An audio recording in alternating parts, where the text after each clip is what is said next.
I just called her granny and everything. I never. All right. Just take him outside. She's got a gunshot wound to the head. But listen. She told me to go. I was listening. So I came over here, right? I'm literally. She only let me stand right here. Mind you, okay? Listen. Did you listening to me? Yeah, I'm listening to me. Listen, she only let me stand right here. Look, I'm finna show you. She only let me stand right here, bro. Listen, she was like, I'm finna. I asked her, can I come over? She said, you can come over for a little bit. I said, okay. I said, but when I got over here, she was like, no, you can't come in or something like that because she wanted to get ready to go to sleep. Okay. I'm like, okay, you want to get ready to go to sleep, so I'm finna go. I literally came down here to my car. I literally came over here to my car. I got in my car. Okay, listen. Radio. Radio.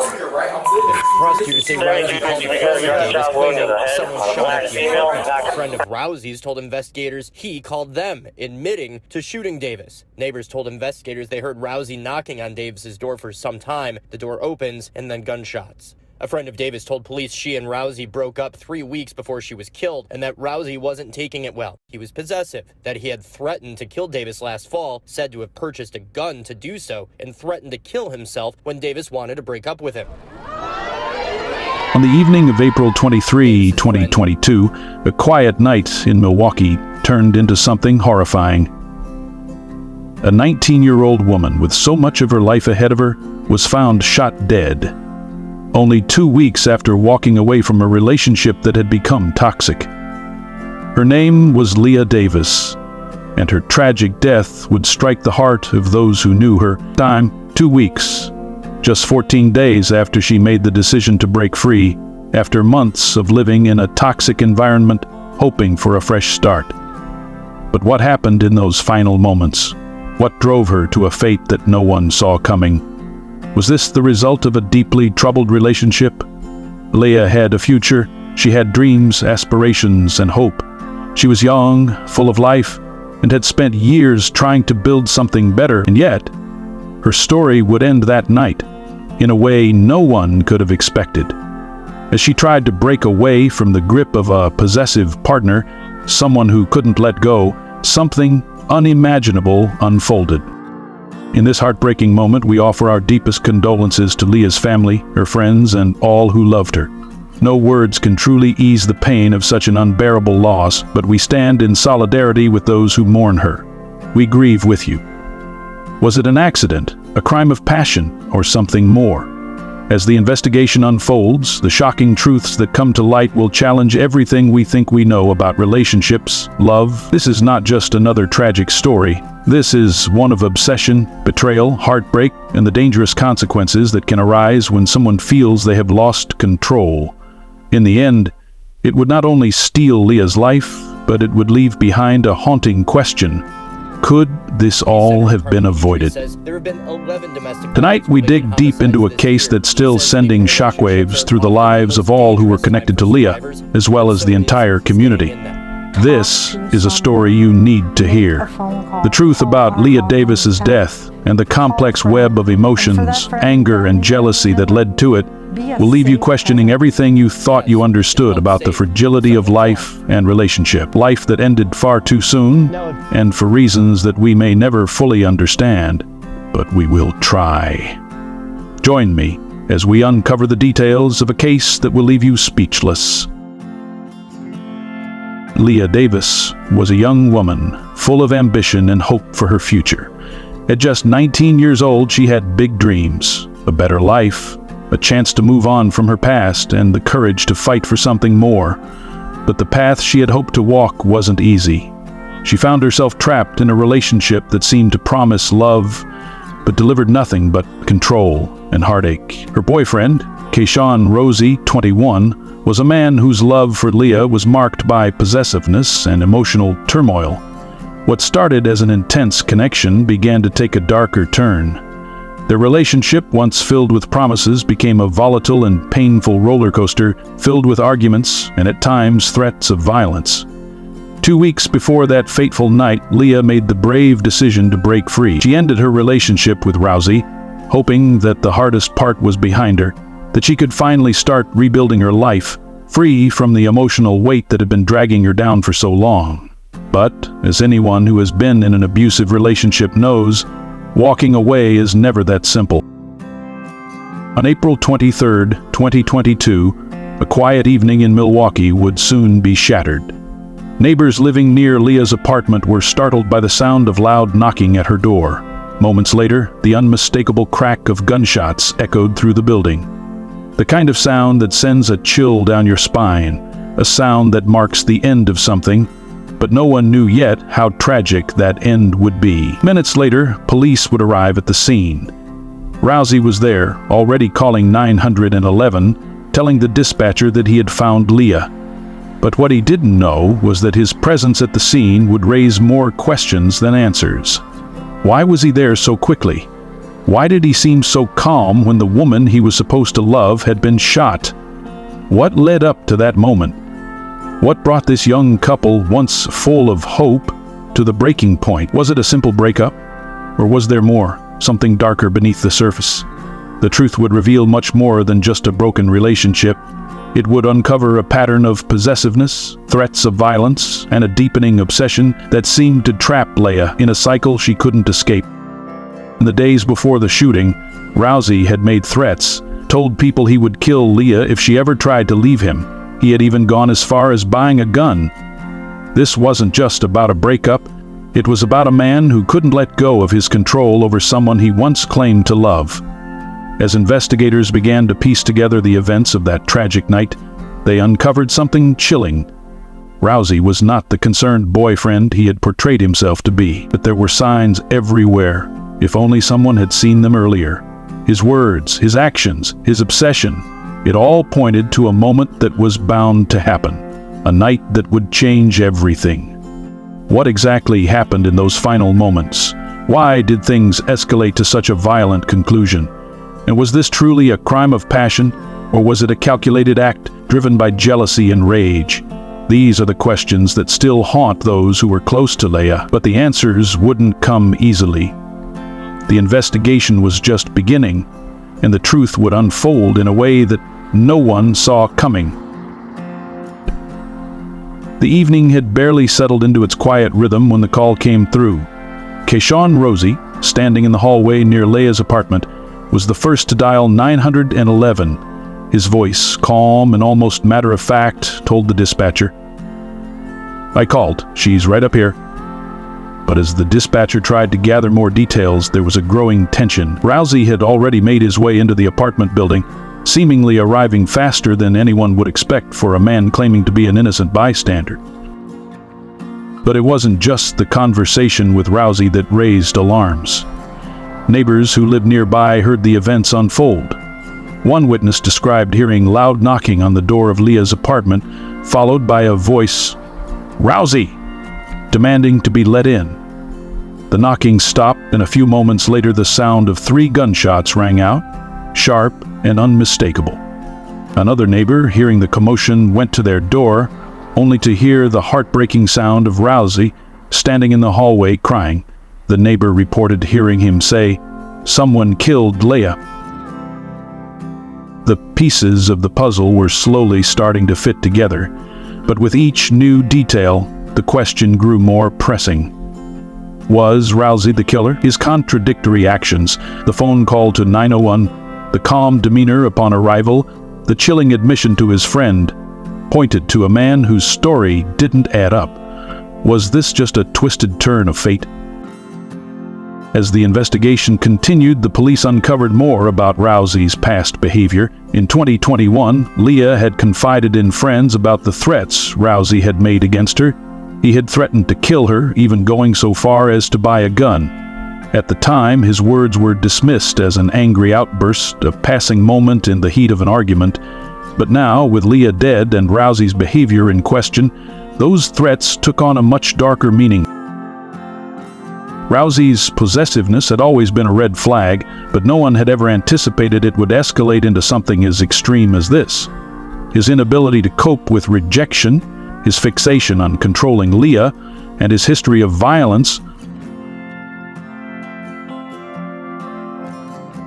The investigation into Rowsey's actions was just beginning, but already there were so many questions without clear answers.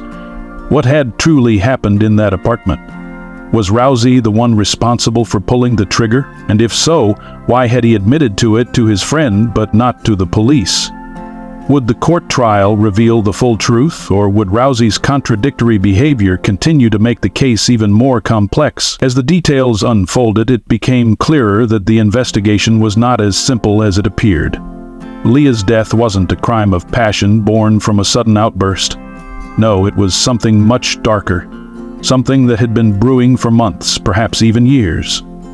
The question wasn't just whether Rowsey had killed Leah, but why he had been pushed to this extreme. As the pieces began to align, one truth became apparent. Rowsey's actions were far more than the impulsive actions of a jealous lover. There was a much larger story here, one filled with manipulation, control, and, ultimately, murder. The investigation into Leah Davis's tragic death had already uncovered troubling signs: possessiveness, threats, and a relationship filled with manipulation. But nothing could have prepared the authorities for the revelation that would change the entire narrative. In the days following the shooting, as law enforcement pieced together the details, they uncovered a chilling truth.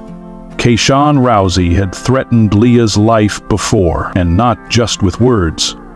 In 2021, he had gone as far as to purchase a gun, making it clear that he intended to kill her if she ever left. He had been consumed by jealousy, driven by the belief that if he couldn't have her, no one could. But it wasn't just a matter of idle threats. This wasn't the first time Leah had been scared for her life. Rowsey had built a pattern of dangerous behavior, one that had escalated over time, but it seemed everyone had dismissed it as anger, as jealousy, as an emotional outburst. They never thought it would go this far. And then came the moment that completely shattered any doubts about his involvement. A friend of Rowsey, someone who had known him for years, came forward. With heavy heart, this friend revealed a disturbing truth. Rowsey had admitted to the shooting himself. He wasn't just there when the police arrived. He wasn't merely a witness to Leah's death. Rowsey, in cold detail, confessed that he had pulled the trigger. "I shot LD," the friend said Rowsey told him in a quiet, almost detached manner. Those 4 words, spoken with such chilling calmness, hung in the air like a nightmare made real. A moment that had seemed so complicated now felt brutally simple. Rowsey was not a victim of a crime. He was the perpetrator. The revelation struck hard. Was this a case of a man who had completely lost control of his emotions? A sudden outburst of rage over a broken relationship? Or was this something far more calculated, something much darker? Was it premeditated murder, born from obsession, from a need to control, from the kind of jealousy that poisons every thought and action? The more investigators dug, the clearer it became that this wasn't a moment of sudden anger. No, this was the tragic consequence of a relationship that had long been marked by manipulation, threats, and a complete lack of respect for Leah's autonomy. Rowsey had been given every opportunity to walk away, to let Leah go, to understand that her life was her own.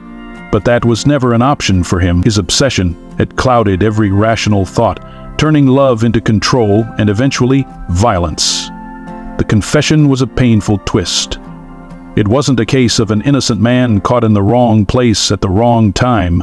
It was the deliberate act of someone who had been planning this all along, waiting for the right moment to strike. And now that moment had arrived.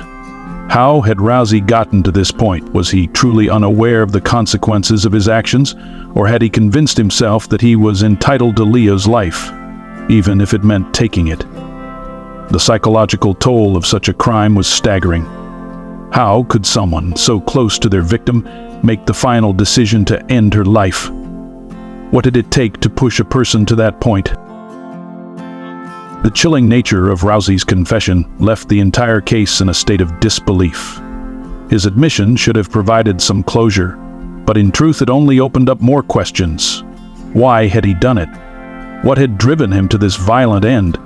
And was there anyone who could have intervened before it was too late? In the wake of the revelation, the investigation took on a new urgency. No longer was this simply a case of a tragic shooting. It had become a window into the darkness of domestic violence, obsession, and the devastating consequences of unchecked jealousy. The search for answers now felt more desperate.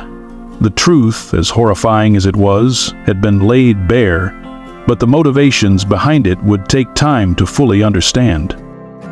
As we dig deeper into the story of Leah Davis and Keshawn Rowsey, we must first understand the psychological dynamics that led to that fateful night. To comprehend the magnitude of Leah's death, we need to look at the person she was, the person she had been with, and the complex emotional forces that intertwined their lives.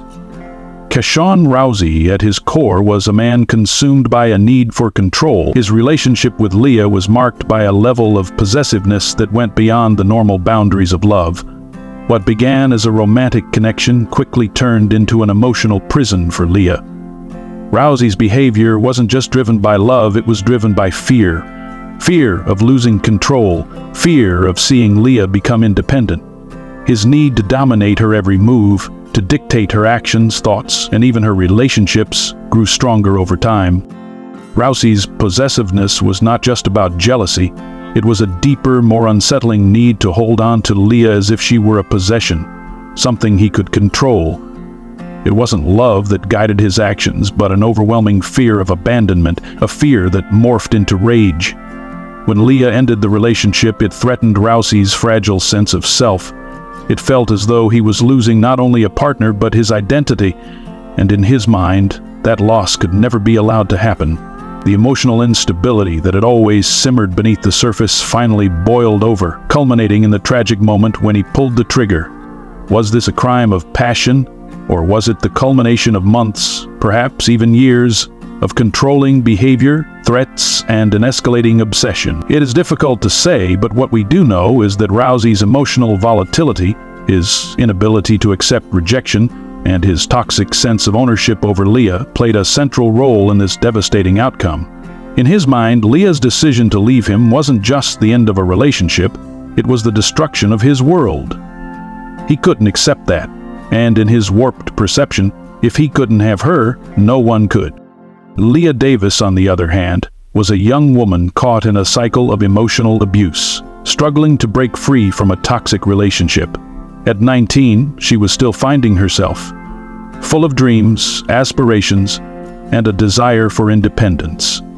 Leah wanted something better for her life, and she wanted to move on from the emotional turmoil she had endured in her relationship with Rowsey. Her decision to end things with him was one of courage. It was an act of self-preservation, a desperate attempt to regain her sense of self, to live a life where she wasn't controlled by someone else's insecurities. But breaking free from a relationship like the one she had with Rowsey wasn't simple.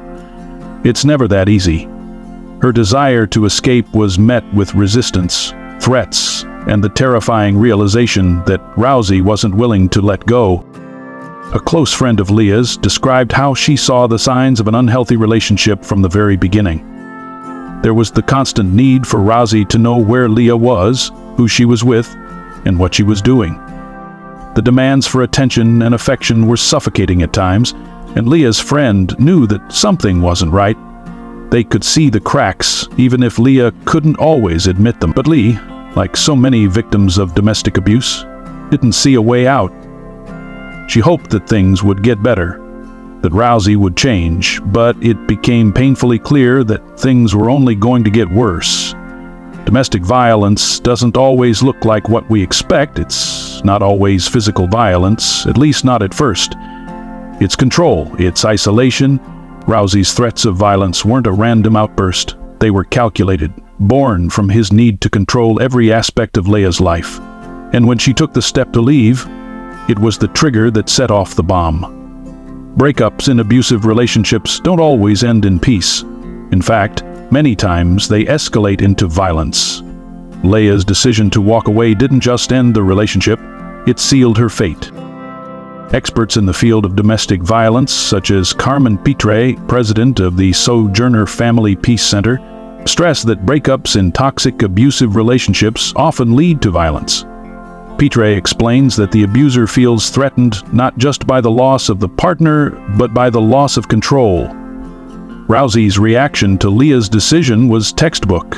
He couldn't let her go. He had become so emotionally dependent on her that the thought of her living without him, free from his control, pushed him to violence.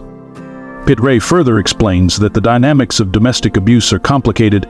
Victims often find themselves trapped in a cycle, unable to escape without facing retaliation. And in Leah's case, this cycle of control and intimidation ultimately led to her tragic death. What began as a relationship filled with promises of love became a battleground of manipulation, fear, and eventually violence.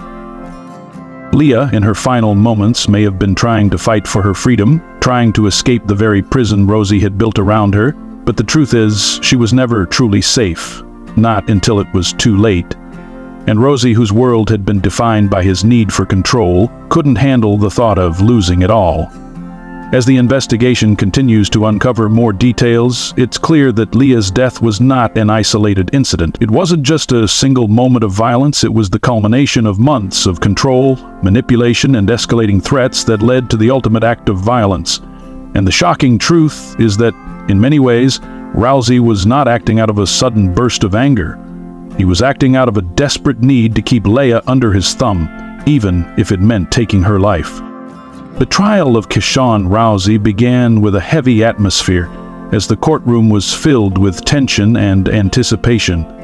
Those who had known Leah Davis, and even those who hadn't, gathered in the seats, waiting for justice to be served.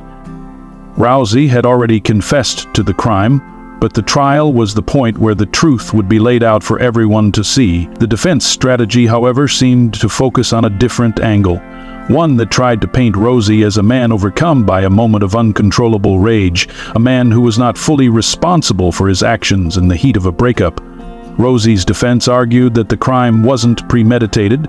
They suggested that he had been overwhelmed by the emotional trauma of the breakup, and in a moment of passion he had lashed out. But the evidence didn't align with this theory.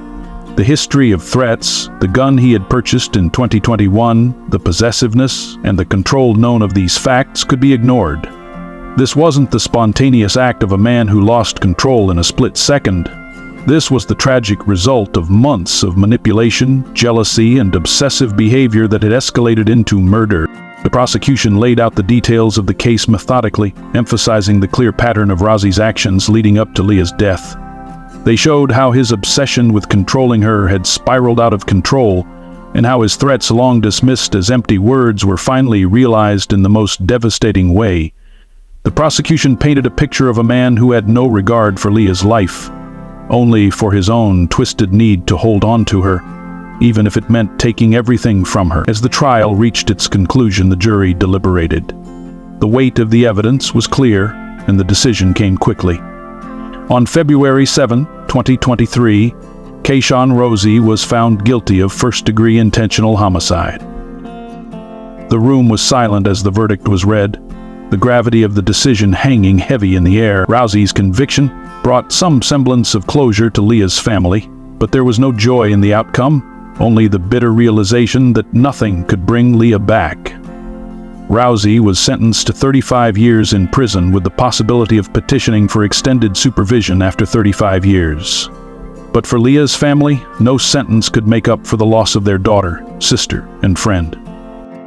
Leah's mother, heartbroken and devastated, gave a statement during the trial. Her voice cracked as she spoke of the dreams she had for her daughter, the future that would never come to be. "She was my everything," her mother said, tears streaming down her face. "She deserved to live a long life filled with love and happiness. And now all we have is this pain, this hole that will never be filled." Her family, along with her closest friends, had to live with the reality that Leah's life was cut short. Her bright future, her plans for a better life, her hopes for independence had been stolen in a moment of violence. The impact of her death was felt deeply by everyone who loved her. Her friends spoke about how they tried to intervene, how they saw the warning signs of an unhealthy relationship, but they too felt powerless in the face of Rowsey's obsession. The emotional toll on Leah's family and friends was impossible to measure. They mourned not just the loss of Leah, but the fact that her life could have been saved if only things had been different. If someone had intervened sooner, if Rowsey's possessiveness had been recognized for what it was, perhaps Leah would still be here today. Beyond the courtroom, the community in Milwaukee was left to grapple with the tragedy. Domestic violence murders were on the rise, and Leah's death was another tragic example of how this violence can escalate when left unchecked. According to local law enforcement, intimate partner homicides had surged by over 80% since 2019, a staggering and disturbing statistic. Leah's story became a part of a larger, heartbreaking trend. The community was shaken to its core, and many began to ask the tough questions. How many more lives would be lost before the cycle of abuse and violence was broken? How many more victims would go unnoticed, their cries for help falling on deaf ears? Advocates for domestic violence victims spoke out, calling for more resources, more education, and more community involvement in stopping the violence before it reached its breaking point. Carmen Petre, president and CEO of the Sojourner Family Peace Center, expressed the need for better awareness and support for victims. "We can't afford to wait until the violence escalates to the point of death," she said. "We need to intervene earlier, educate people about the signs, and create a safer environment for those trapped in these dangerous situations." Leah's death, like so many others, highlighted the need for society to address domestic violence more effectively. It wasn't enough to wait until it was too late. The signs had been there, and they had been ignored. For Leah, it was too late. As the trial came to an end, Rowsey's fate was sealed, but the pain that Leah's family and the entire community felt would never fully fade. The emotional scars of her loss would remain as they tried to rebuild their lives in a world without her. While the legal system had done its part in ensuring justice was served, the true work of healing, of preventing more tragedies like Leah's, had only just begun. As we wrap up this tragic story, one question continues to echo in our minds. What makes someone snap? What drives a person to take the life of someone they once loved? How does a relationship that was meant to be a source of comfort and companionship end in such violence? Could this tragedy have been avoided? We know the signs were there, the possessiveness, the threats, the controlling behavior, but were they recognized in time? Could someone have intervened before it reached the point of no return? Or was this a situation where there were no other options, where a young woman found herself trapped, unable to escape the grip of a man who would stop at nothing to hold on to her? These are questions that linger long after the case is closed, but the truth is, we'll never have all the answers. What we do know is that Leah Davis lost her life far too soon, and Keshawn Rowsey will now spend the next 35 years in prison, with the possibility of extended supervision after. His actions have forever changed the lives of those who loved Leah, and no verdict, no sentence can ever undo the harm that has been done. Now we turn to you. What do you think about this case? Do you believe Rowsey's actions were a result of an uncontrollable emotional breakdown, or was this a calculated act driven by something far deeper? How does psychological instability, obsession, and possessiveness factor into cases like these? What could have been done differently? I invite you to share your thoughts in the comments below. Your perspective matters. Together we can explore the complex layers of human emotion and behavior that often lead to these tragic outcomes. If you've found this case as unsettling and thought-provoking as I have, then you'll want to hear more stories like it.